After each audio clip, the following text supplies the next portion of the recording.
couldn't refuse. Basically, I'm speaking about something called the principles of war. There are 10 of them in Canadian use, and I've incorporated 2 others, one from the way the Americans describe them, and one from the way the Russians describe them. I mean, warfare has changed a lot ever since, say, the kingdoms of Egypt were reunited with cane bows and flint axes and so on and so forth. And we're all the way up to some really interesting things, but there are some fundamental verities in warfare that hardly ever change. And the principles of war apply to almost any arena of conflict, from a street gang fight to a major multi-nation world war. They also apply a lot in sports and business. Now the thing is, this is a lot of ground to cover. I'm going to be trying to make a lot of points in about 50 minutes, because otherwise someone's going to be up here shouting raffle. It's going to be about 3 minutes per point. Now some of these things sound self-evident. I hope they're clear. They are also in the proceedings. I have included in the proceedings some examples that you can read up later. For example, if you want to go on study a little bit on security, you can go to your video store and rent Zulu Dawn about Icelandawana and watch how the British did it wrong, and then go and put on Zulu and watch how at Rorke's Drift the next day they did it right.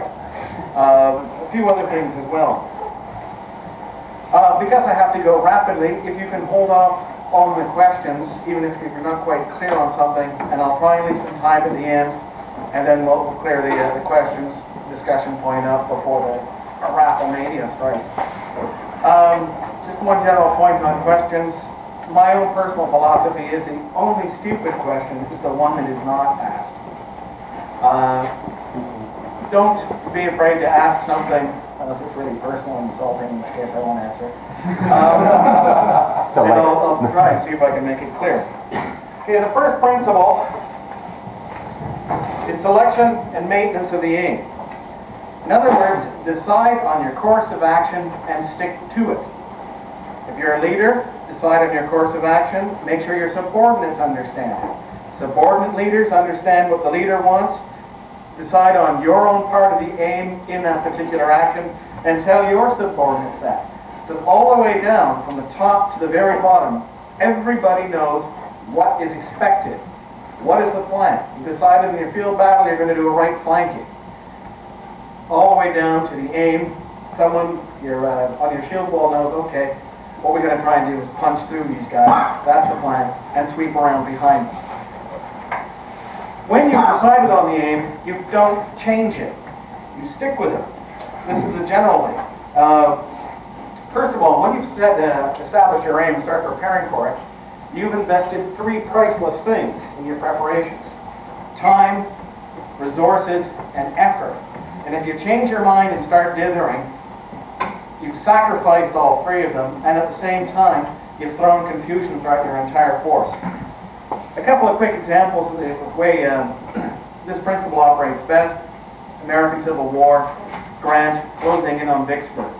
He tried from the north, he tried from the south, he tried to cross the river, he ran the U.S. fleet down the river past the defenses, swung way up the countryside, dug canals, fought a field battle, but all the time he remembered the real aim of the campaign, the thing he had to do was capture Vicksburg. After that, everything else was secondary, and everybody in the Army knew that.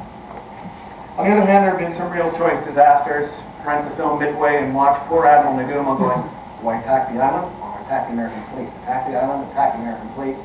By the time he finally made his mind up, the armament crews had switched bombs and torpedoes 3 times on their carriers. Everything was littered with armaments, fuel lines everywhere, and that's when the American dive bombers came in. And those 3 minutes were perhaps one of the critical turning points of history. Maintenance of morale.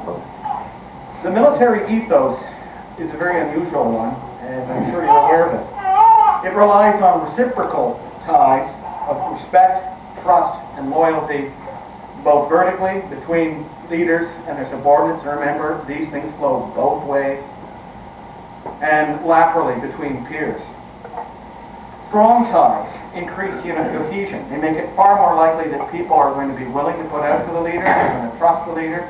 It makes it far more likely that a leader can trust his subordinates so he doesn't blame them. All the aspects of leadership come into this. Also, of course, if morale is well maintained, it means that when adversity strikes, as it will, troops will hold together better. They'll go that extra mile and they'll work hard. And there have been some occasions in history where morale has really worked wonders. Classic cases is a British naval officer, Admiral Cochrane, in the Napoleonic Wars and later on. This guy routinely attacked ships 5 times his size and won. One time he took, when he was working for the Chilean rebels in South America, he took 500 men against a series of interlocked coastal forts, each of which had more artillery than he had in his ship. 2,500 men. This guy had his followers so inspired, and they trusted him so much, they took it in one night. Just, and again, he thought nothing of boarding a ship much larger than him. On the other hand, there's been many examples of famous military collapses. I think one of the most recent cases, South Vietnamese army, when they were attacked in 1975 by the North Vietnamese. North Vietnamese, remember at that time, were mechanized. They also had supply problems. South Vietnam had more force on paper, but years of dry rot, corruption, and all the work done by the Communist Party underground meant that when the North came in, the South collapsed. And a probing attack led all the way down to T-55 tanks rolling in through Saigon. Concentration of force. If you have 2 forces of roughly equal strength, and you attack all across the front line at the same time, you're throwing it away. Concentration of force is where you pick the decisive point, the place where you want to do things, and put everything you can spare in one thrust at that one point. Again, the difference in concentration of force is being hit with a 10-pound pillow or being hit with a 10-pound sword. You can imagine what you're likely to get away with. Again, examples from history. World War II, when the Germans attacked France in 1940. You had 2 forces. Remember, the Germans, when they attacked France, were roughly outnumbered by the British and French. The technology was more or less about equal. But the Germans summoned everything up and punched through at one point, right in between the British and the French armies, disrupted everything, and the French got to spend the next 4 years under Nazi rule. Example of how not to do it, if you ever read some of the records from the Russians, 1941, 1942, Stalin would order offensive action all the way down the line. The orders would come all the way down the line, and there'd be some battalion commander, there's 300 men being told, if you don't attack that 100 battalion across the field from you, we're going to shoot you. So another 300 Russians get out, run, the Germans are going, oh God, here we go again. And remember, the Germans lost about 1.5 million casualties in the Eastern Front in World War II. Russian ineptitude, particularly in 1941-42, cost them millions of men. You remember when the Russians go on about how they lost 25 million people in World War II, most of it was self-inflicted because they didn't even pay attention to that simple principle. Economy of effort. As Clausewitz observed, in warfare, the complex things are really easy, and the easy things are really complex. Because I heard someone else recalling that no plan ever survives contact with the enemy. It's also important to keep things really simple. Economy of effort. Once, and you know how hard it is, personally, in your own battles, how hard it is to actually try and get that simple act of that attack at that decisive point. So when you're planning, keep your plan simple. Don't come up with some great, long, complex, you'll go here, 3-minute delay, you'll go here, and then we're going to pause, then these guys will go around there. When this happens, this is going to happen. Is everyone clear? No. Right. We're going to do a right plan. You're in reserve, you hold right here, you two come with me, let's go. Make sure everyone understands that. Keep it simple. Anything else, you're begging for disaster. Again, I think one of the best examples of the use of economy of effort was Alexander the Great. Remember some of the battles he had There was the great Persian army all spread out, and even allowing for exaggeration by historians and contemporary chroniclers, his people were generally outnumbered. And he picked a tactic that actually the Americans also did in Desert Storm. When you're confronted by an Asian army, look at the elite force, go after them, defeat them, and everyone else will run away. And that's basically how he did it. That's the elite guys, get them, the rest don't matter. And the economy of effort. Instead of attacking the whole force, he attacked the elite force, the archstone, the keystone, and everything else collapsed. Same thing in the Gulf War when the Americans were fixated on the Republican Guard. Beat them, and everything else doesn't matter. On the other hand, there's a lovely book that I recommend to everybody under any circumstances called The Psychology of Military Incompetence. I'll give you a quick summary of it, but the man who wrote it was a bomb disposal expert in World War II, which means that he has his own share of physical courage, and he became a psychiatrist after the war, but I guess during the war it showed that he had a certain skill in clinical dissection. He took a look at 100 years of British military disasters. From the retreat from Afghanistan in 1842, when basically one man got out of an army of 30,000, to the fall of Singapore in 1942, when this commander could not believe that the Japanese were attacking from the north because everyone knew it couldn't happen. And even after the Japanese were coming down for 2 months, he still refused to start to prepare defenses to the north of the island of Singapore. He took a look at 14 examples of incompetent behavior.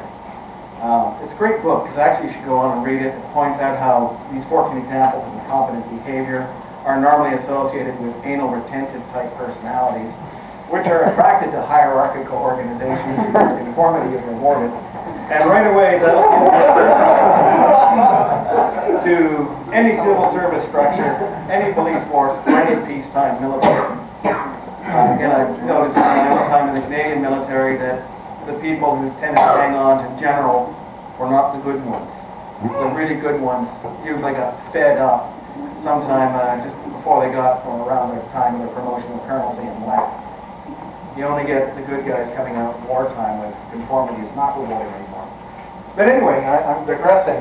One of his examples of the worst way to run a campaign was the start of the Boer War, when the Boers had got several communities under siege, had a field army, and here came General Redvers Bullard, the guy who seemed to be more preoccupied with making sure that his supplies of champagne laid in than with, say, medicines for the troops and so on.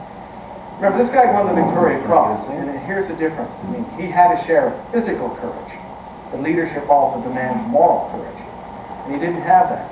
But he came out with some great long convoluted plan that there would be 3 separate columns, all sorts of independent timings, independent actions, that all had to be, you go here, you wait here, then come around this way, and this will go on like so. And well, basically, in 6 weeks, I think it was, the British lost 3 distinct battles, very heavy casualties, little to show for it, and were quite humiliated. He didn't keep it simple. The next principle is surprise.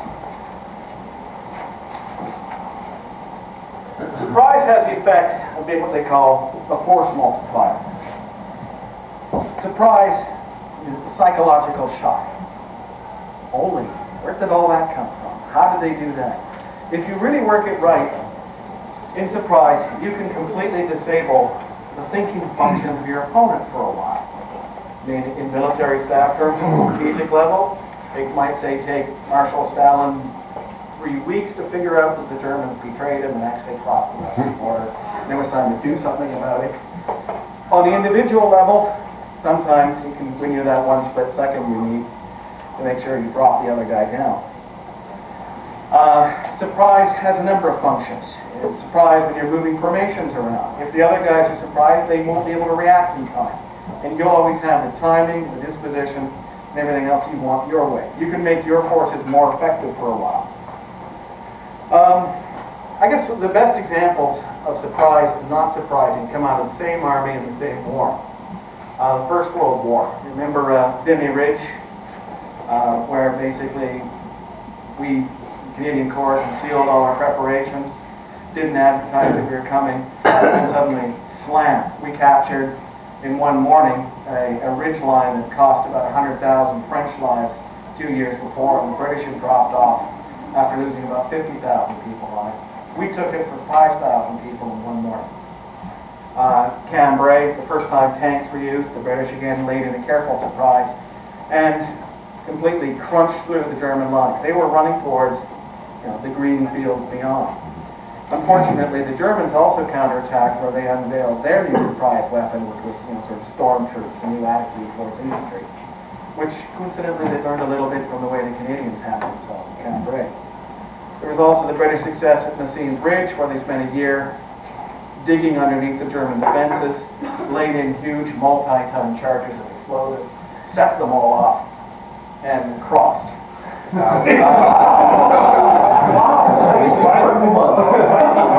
like the sapling of the mountain. I don't know the mining and explosives in SCA operations, but anyway, in all three of those cases, they won significant tactical advantage insofar as you could win any tactical advantage in the First World War, use of surprise.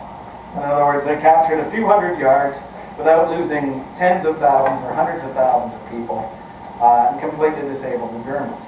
On the other hand, we also remember the Somme and Passchendaele, where basically hundreds of thousands of soldiers were killed.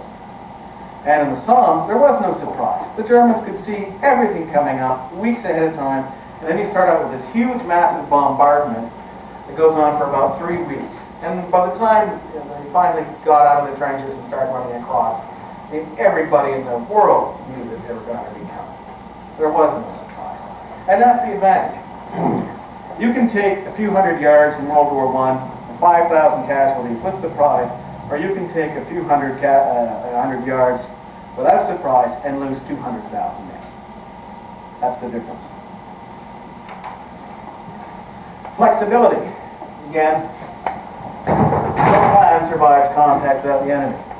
There's always problems trying to balance flexibility with the selection and maintenance of your aim. But you have to be adaptable. Nothing ever works quite as you plan it. And if you're going to take advantage of flexibility, there's 3 different aspects to flexibility. Is your commander flexible? And of course, command and your command procedures. If he's going, okay, this didn't work, how do I now achieve my aim? Can I come up with a plan and communicate it to my subordinates fast enough that we can still keep doing what we're trying to do? There's also the flexibility of your formations. This didn't work. Let's try something else. But keep working towards the end. And there's the flexibility of individuals. Because when it comes right down to it, ultimately, every aspect of warfare is an individual thing. Are you capable, when everything falls apart, of changing the techniques you are using to try and pursue the aim that you're after? Again, the Germans in World War II, we don't like to admit this, because remember, they were the bad guys and we know it. But in World War II, they consistently outfought their opponents every time, unless they were significantly outmatched in terms of mass or say something like air power or something else. But basically, you took any German formation and any other formation of equal size, and the Germans almost invariably won. The key thing that the Germans do, we always think of them as regimented automatons, and that's not the way they fought. Both the Wehrmacht and the SS, they took every individual and trained them to think flexibly. Every individual knew that when the plan wasn't working, he'd try and pursue the aim his own way. And they had a whole sort of something, it doesn't translate well, it's called Aufricht tactic. This was where the plan said they should go. And you might have an individual going, oh, this didn't work, let's try this. Okay, that didn't work, let's keep going. Okay, let's do it this way.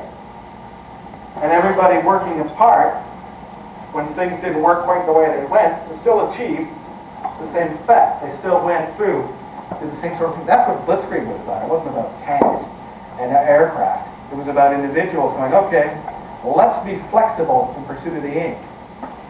The other aspect of flexibility, and this pertains a bit to things that went on this morning, is the flexibility of your units. This is one of the other great German strengths during the war. That when things went to pot, like say suddenly the front line ruptured and there was an armored column sweeping through, they would grab a little bit of this, a little bit of that, let's get together. Here we got a field kitchen, a few police, a flak unit, a stray platoon of infantry, a couple of armored cars, put them together, you're in charge, and they formed a combat team, which could, and did many times, bring that advance crashing to a halt. Well, one time one of Patton's breakthroughs was stopped by a German field kitchen company. With a few attachments. Same thing on the Russian front many times. Flexibility means you take a formation and suddenly say, okay, now we've got to get you to do something you're not really meant to do. And it works.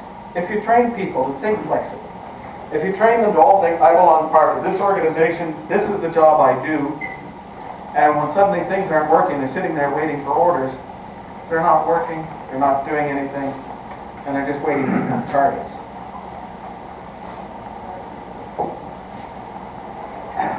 Flexibility is really one of the most important things of all, and you've got to imbue it in everybody, bottom all the way up to the top, so that when they haven't got anything to do or when things aren't working as they're supposed to do, they're adaptable enough to pick up and carry on in their own way. Security. Security is actually, it covers a whole mess of little things, because there's a whole mess of things you want to protect. In conventional warfare, you want to make sure your communications are protected. In other words, the enemy isn't reading what you're sending. In security, you want to make sure that your supplies are coming in a safe way. I don't think that's really a problem. You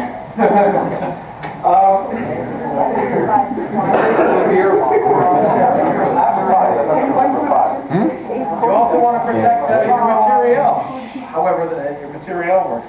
But also, security works in what they call troop movement.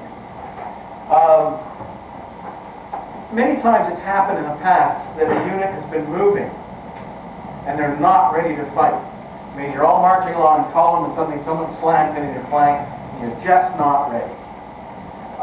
This is again more of a concern now. I mean, in modern combat, security is covered in movement because you've always got someone static.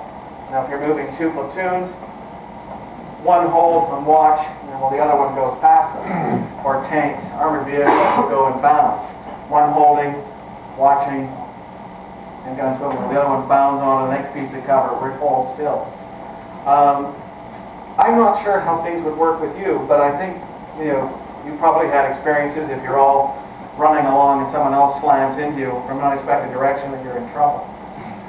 How you're going to work this out, it always pertains to the technology at the time, but it's something to consider. Do you always have a rally point? If suddenly a formation is busted up, is there someone that can run behind where they can reform? Someone who can hold them? Is there somebody who can sort of anchor a line or anchor a position while someone else moves past them? Always make sure that you've got, this is we're talking about security and low-level tactics like Officer Training 101. They call the foot in the ground.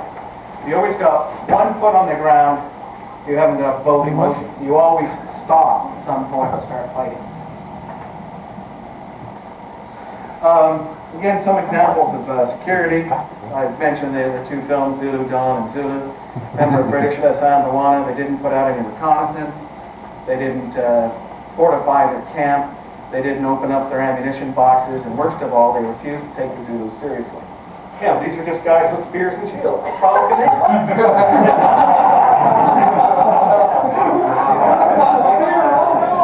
There's a guy named Ford back there. What's a shield? It's that little thing you strap on your left hand, the buckler. Yes, squire. Yeah, well, basically 10,000 Zulus came up over the ridge. There were 900 British soldiers. A couple of hours later, there were 55, and the rest were gutted. The next day, however, 4,000 Zulus went down to Rorke's Drift, where these guys had heard wind that something really bad had happened to the rest of the attack. They had supply dump. They started building walls on their supplies. They opened up all the ammunition. They put out a few sentries. They got early warning, and they mauled the force that was attacking them. That's the difference that security makes. Communications. Try as we might, people are not always clear all the time. People don't always express themselves well. They don't always express themselves clearly. God knows I don't. And then you can be making your own assumptions about what I'm saying. That's another problem in communications. In warfare, the problem is always worsened by fatigue, excitement, and all sorts of other problems. Personal dislike. Also, I suppose that your communication skills are kind of limited when you're seeing the world out of a tiny little slit and your ears are covered up. But again, communications are vital. If you have got adequate communications, then you can be flexible. You can adjust your tactics. You can make sure that your security is protected. And you'll have to work out your communication systems so that you are adaptable. I don't know what solutions you've come up with. I talked to Hector and said, well, you guys use signal flags or something? No. Runners? Well, no, because by the time they get there and back, the situation's changed. And you can't use radios. That's not one of the creative anachronisms. I don't know what solutions you've come up with, but if you don't have a communication system, you're always going to be static, you're always going to be vulnerable. Again, some of the things in communications, British naval warfare. Remember the British kept mauling the French for a number of good reasons, not just because they were British. And they were French. But the way Nelson was able to operate and win some of these more brilliant victories was they brought in a new code system that actually allowed them to rapidly signal changes. In the 18th century, what you had, ships formed fighting lines. You tried to get your line close to the enemy, and it was like two big, clumsy lines. The British adopted the flexible code system, and here's the enemy line, and all of a sudden there's a swarm coming towards them to mix up in some pell-mell melee and take them apart. That's because the British had a system that allowed them to be flexible, adaptive, and responsive, and nobody else really did. On the other hand, some of the great military disasters have been caused by failure to communicate. You look at the vague and unclear directions passed to the Light Brigade. There are guns over there, go get them. And of course, you've got the vague and unclear commander of the Light Brigade. Okay, let's just go charge down 1 mile with Russian guns on both sides and Russian guns in front of us. And anyway, about 1/3 only made it back. Mobility. I suppose one of the greatest minds that I've ever read about in the study of warfare is a guy called Richard Simkin. He was a British brigadier, an armored specialist. He wrote all sorts of books. He's one of these minds where you read through one paragraph and he's just extremely lucid. He's throwing off ideas. You're thinking all the time when you're reading his stuff. Really great. Of course, the problem is with the really great minds and really specialized fields is no one's ever heard about them for at least a century. And you have to really dig to find some of his books. But he wrote that warfare and its execution was a combination of physics, psychology, and statistics. Physics relates to mass, velocity, and distance, and also when you come down to it, in warfare, whether you're hitting somebody in a bar brawl or you're lobbing a nuclear missile at them, what you're affecting is an energy transfer. Proportional response, I think. Of course, yeah. Could you please give me that fellow's name? It's Richard what? Simkin. Simpkin. Thank you. And like any real genius, he was always referring to somebody else that he thought was even greater. And don't ask me to spell Marshal Tukhachevsky's name. Yes. While you're answering questions, could you give us the name of the person who wrote The Psychology of Military Incompetence? Oh, Lord. That's no, by the way. Yeah, it just slipped my mind. Translation. We'll get it. Okay, we'll get it It's, later. yeah, 1974. I'm just trying to remember. I think it's it's Norm Dixon, I think. Mobility. But I rely on the title first. Anyway, with mobility, if you're inert in warfare, you're harmless. You've got to be moving. You've got to be moving to go off and transfer some energy to the enemy. Now, there are two aspects to mobility on the battlefield. One is moving your formations off to confront the enemy. The other one is the aspect of mobility and the ground. Okay, one is the straightforward stuff on the map, you know, who goes where, what happens. The other one is actually how you get over the ground, the rough ground. One of the things when you start talking about basic tactics, you know, when you're looking at, say, low-level tactics, you left flank, right flank, frontal attack. You know, it's nice and simple. You use the direct approach and you move directly at the enemy. Now, how well do you move? How well do you keep your formation together? What pace do you use so that you get there relatively intact and ready to give trouble? The other aspect is how do you get over the ground to the enemy? Sometimes the ground can be really difficult.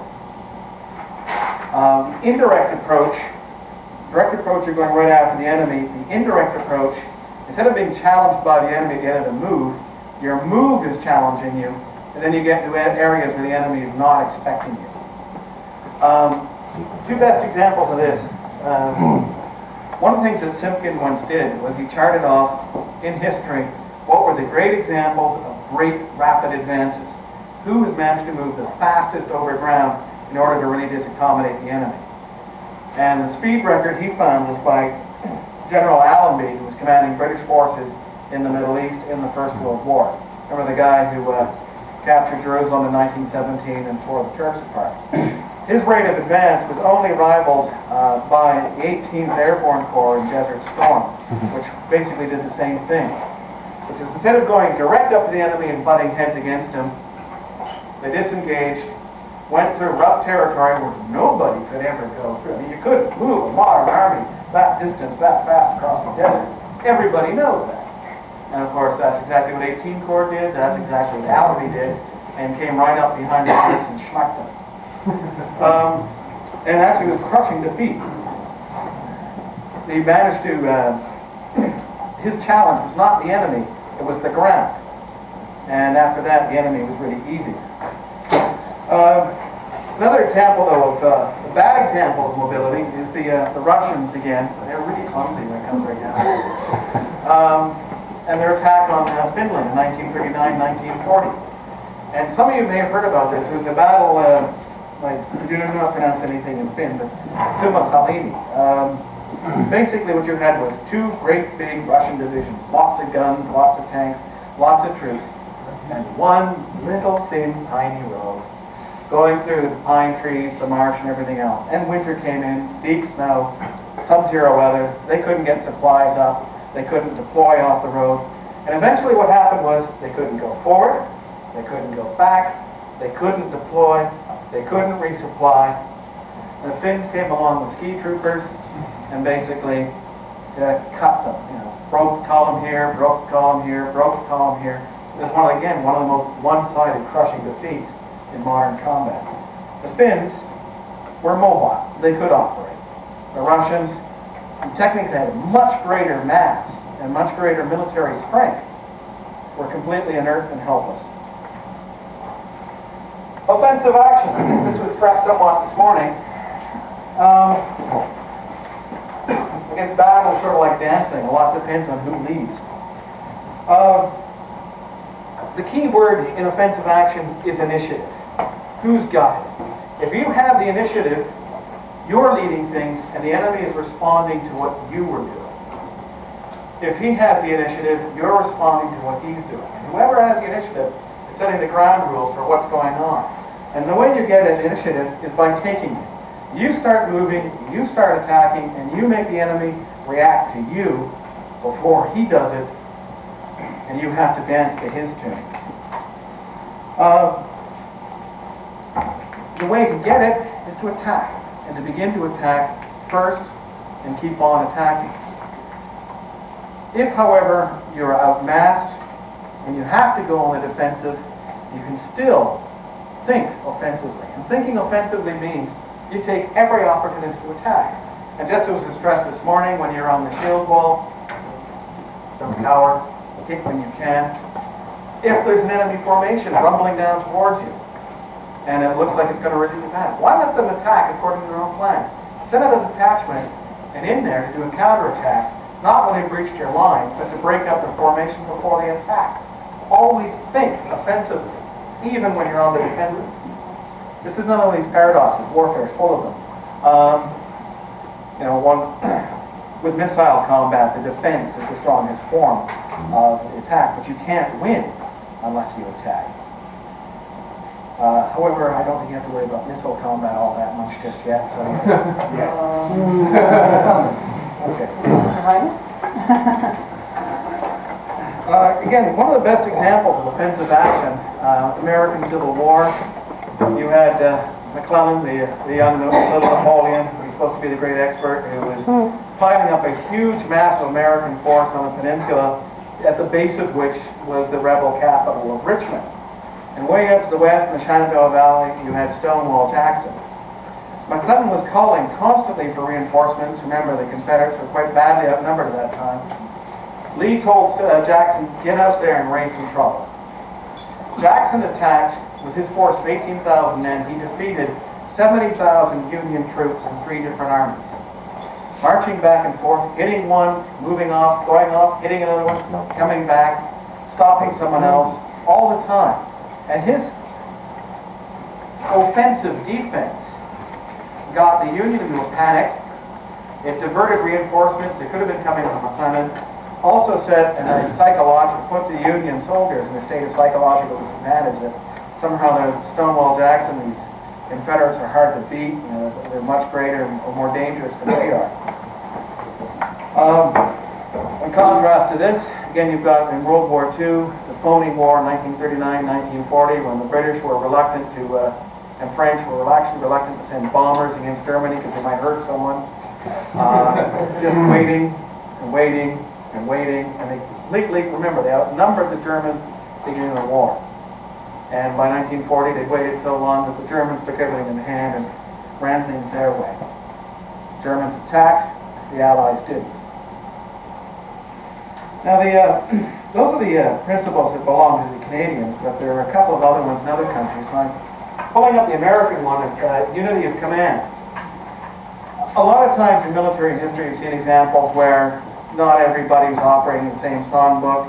Sometimes you had commanders in different alliances with their own agendas, people who don't like each other, different clashing egos. I'm sure these things might not be entirely unfamiliar. However, you're asking to fight in a really disjointed, clumsy way. You're going to be inert, you're not going to be flexible, unless all your commanders agree ahead of time and start, as the American saying goes, singing out of the same songbook. You want to make sure that your commanders, when they go into battle, are unified. They all know what the aim is. They know who has the overall control. And what's more, every last person knows what the overall aim is and who's in control. If you're not singing out of the same songbook, you're going to fight like people trying to sing the same 4 songs at once. I guess one of the best examples, well, actually one of the worst examples of unity command was the United Nations Protection Force in Bosnia. Basically, Canadian detachment had to answer to UN headquarters, had to answer to National Defense headquarters, had to answer to the people that were on the technically on the ground in Bosnia, and also at the same time they had to answer somewhat to NATO headquarters. You had like 4 different sets of commanders to answer for. And remember, for 3 years, we didn't do very much. It was a wasted effort. We didn't save that many lives. We did get supplies to people, but only after the local bandits normally had their cut every time they held you up at a checkpoint. Nothing happened, and the war dragged on. Because there were so many different levels of command, so many people, all doing their own thing, that nothing happened. And 100, 200, who knows how many thousand people died, mostly unnecessarily. On the other hand, one of the most brilliant examples of unified command is the D-Day invasion. Remember, you've got British, Free French, Americans, Canadians, about 4 or 5 different little exile armies. You got Army, Air Force, Navy, again, all these different nationalities. Right there, you're asking for trouble. But it was all under the command of Eisenhower. There was one integrated international staff, and everybody knew what the plan was. Get on shore and make sure we can hold it and exploit it. And it worked. And it worked very well. The final principle is a Russian one. annihilation. Now, before we think this means you're actually going out there and killing every last single person, what it really means, in warfare, one of the objects, as Clausewitz pointed out, is you want to break the enemy's ability to resist. That's it. You're going to win. He doesn't want to fight you anymore, or he can't fight you anymore. With annihilation, there's all sorts of combinations of things you should be looking at. Psychological superiority. He's afraid to fight you anymore. You've got an advantage of maneuver. He can't fight you anymore. You've got him ringed in, or he's pinned. Now, just like in wrestling, if you're standing on top of someone else with your foot in his chest, he's not going to get up and fight you anymore. Material destruction. He's incapable of fighting you anymore because you've destroyed all his stuff. Again, I don't think that's anything here yet, but some guys out on the West Coast have got some promising things running with siege engines. Anyway, the whole object of fighting is to make sure that the enemy is unwilling to fight you anymore, unable to run, and incapable of further resistance. The commander should be paralyzed with indecisiveness and shock. Their logistics should, well, if they had any, should be disrupted. And their fighting formation should be broken. It doesn't, maybe you haven't killed most of their people or knocked them out of the field. But if all their formations are broken up, and it's little groups of 2 or 3 people here, or 2 or 3 people there, and a couple of individuals, you've won. They can't really fight you anymore. It's all over but sweeping up. Annihilation is really what it's about. I mean, yeah, actually the connotations of the word are pretty grim. But remember, you don't have to destroy everything in there. You just have to make sure psychologically they're unwilling to fight, and they can't move anymore, and they haven't got any formations that can come after you. A couple of examples of annihilation. Napoleonic Wars, Wellington in the Peninsula. The French had a large field army, and remember, he was trying to get out of Portugal, trying to liberate Spain, and then go on into France. The only way he could do it in 1812, remember there was those 2 terrible sieges that he had to do in the beginning of 1812. Then he had his army, he had to go out and destroy the French field army. Goes into Spain, for about 3-4 weeks they're circling around, each of them trying to outmaneuver the other. Wellington was not going to go into a fight with a larger French force unless he was sure he could shatter it. And it just wasn't going to happen. So finally, Wellington starts to retreat. The French pursue. Wellington makes sure the French are overextended, pulls back a little bit, catches the French army against a forest, comes out of Salamanca, crushed it right there. The French field army in Spain was gone. A couple of weeks later, Madrid was liberated, and they were getting ready for the 1813 campaign, which was basically chasing the remnants of the French out of Spain and crossing into France. On the other hand, throughout most of history, and I guess a good chunk of prehistory, all the civilized cultures, China, South Asia, Middle East, and Europe, we were always being bedeviled by nomads out of the steppes. You can't go out with an infantry armor after steppe nomads and defeat them, because you just can't annihilate them. They're going to keep retreating on you. You can't ever get to grip with them. They only come in war on their terms. And my own feeling is the Russians stress annihilation because of the Russian experience with the Pechetniks, the Cumans, the Mongols, and the Tatars. That after all these years, they sort of figured out if you can't defeat someone decisively, you just shouldn't be fighting them. Anyway, that's I think it's about 6 minutes before the raffle contest. Any questions? Anything to clear up? I mean, there's a lot of different points here, a lot of ambiguities. The last thing I actually should say is that all these principles, you should always try and incorporate them in your planning and in your thinking. But they don't always mesh together. A lot of it is trying to decide what you actually want to do. It's hard to be totally flexible if your communications aren't up. It's hard to keep surprise going if you're trying to get security. It's how you balance these things yourselves. But in any engagement, you should be at least running through a little checklist. These are the things that you should be thinking about and decide for yourself how you're going to balance them. Okay, sorry, balancing. Comments and views? Yes? About you were saying about both security and mobility. I believe you drew the diagram on the board about one person stays still while the other moves forward. And that's again possible in missile equipped formations. I mean, that's how riflemen operate or armored vehicles. I think it's harder for you, but maybe some of you understand the That's what I principle. thought you were saying with balance and everything like that. And earlier we were saying, you don't want people standing still, you always want them doing something. Yeah. So how do these two mesh, where you have one person sort of secure and guarding the other while they... All right, let's say if you're advancing, and there's two of you. I'm going to hold still, you're going to move past me, then you're going to hold still, and I'm going to move past you. Say, again, this isn't missile tactics, in your infantry you would call pepper potting. Both of you are moving together. It's just when you're moving, one of you is holding still, and the other guy stopped, and then you move. The group is moving. Yeah, or one group is moving, and as soon as it stops, the next group moves past it. Or that if you are moving and you're doing a wide open move, that you've got someone, if you're shattered, you can pull back behind and reform them. Is that the person that's standing still doesn't go into missile fire from hospital? Yeah, I remember, there's nothing safe in warfare. I can tell you all this stuff, I'm not going to make guarantees, but yeah, you are. I mean, you can't go like prone or quickly dig a trench or whatever it is. You're going to have to sit there and shield it. And hopefully be able to move, say, in 2 or 3 minutes and carry on.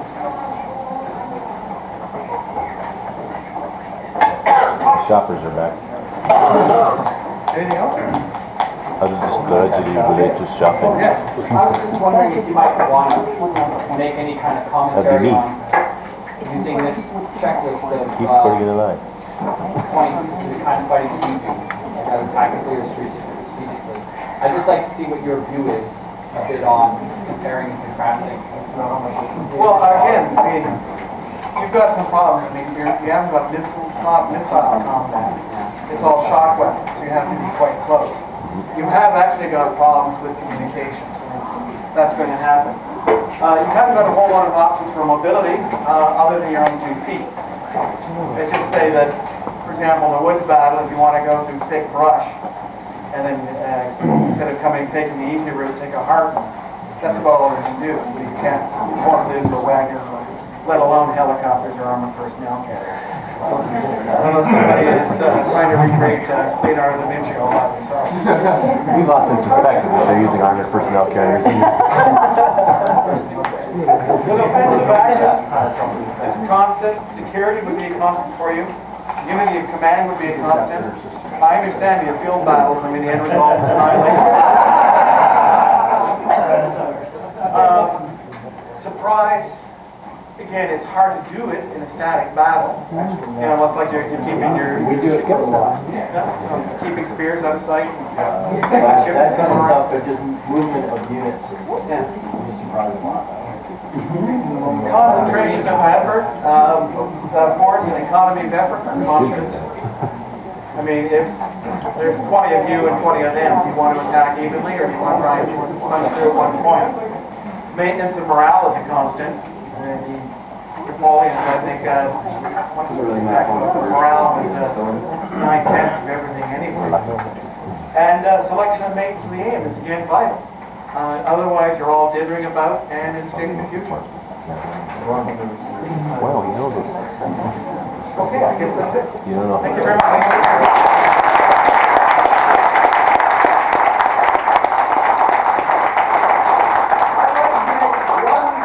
Important observation. When he gets his armor together, he lives in Septembria. Thank you. So,